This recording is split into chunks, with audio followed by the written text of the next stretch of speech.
सुप्रभात। हिंदी की कक्षा में आपका स्वागत है। आज हम समझेंगे कि लोकोक्तियां क्या होती हैं। ठीक है। लोक अनुभव से निर्मित, लोक में प्रचलित उक्ति को लोकोक्ति कहते हैं। अर्थात लोगों ने जिन चीजों को महसूस किया है, भोगा है, अनुभव जिनको फील किया है, अनुभव किया है, उनसे निर्मित उन्हीं चीजों को इकट्ठा करके लोक में प्रचलित, जो हमारे लोक में मतलब संसार में, समाज में फैली हुई है, उस उक्ति को, उक्ति होता है कथन, उसी कथन को लोकोक्ति कहते हैं। इसके एग्जाम्पल देखेंगे।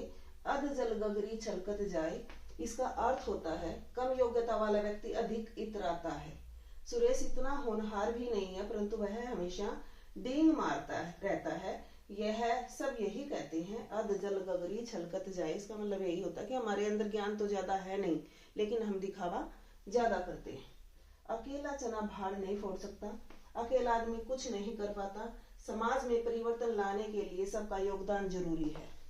अगर सब मिलकर किसी बुराई को खत्म करना चाहते हैं तो तभी हम उस काम को कर पाते हैं।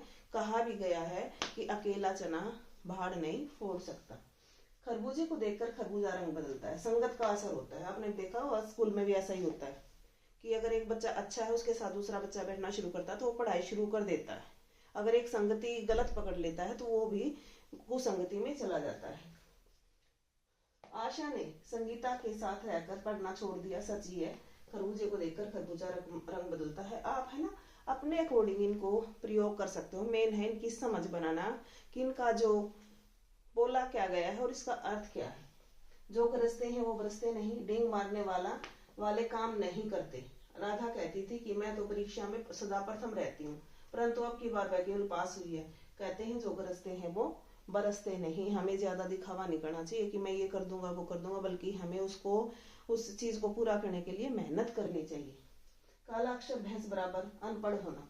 तुम कमला को कहानी पढ़ने के लिए कह रहे हो, परंतु उसके लिए तो काला अक्षर भैंस बराबर है कि जो अनपढ़ व्यक्ति होते हैं, जिन्हें पढ़ना लिखना नहीं आता, उनके लिए चाहे कोई लैंग्वेज हो, हिंदी हो, इंग्लिश हो, उर्दू, वो पढ़ पाते ही नहीं, उनके लिए काला अक्षर भैंस के बराबर होता है।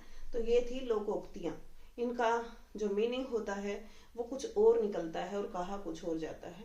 धन्यवाद।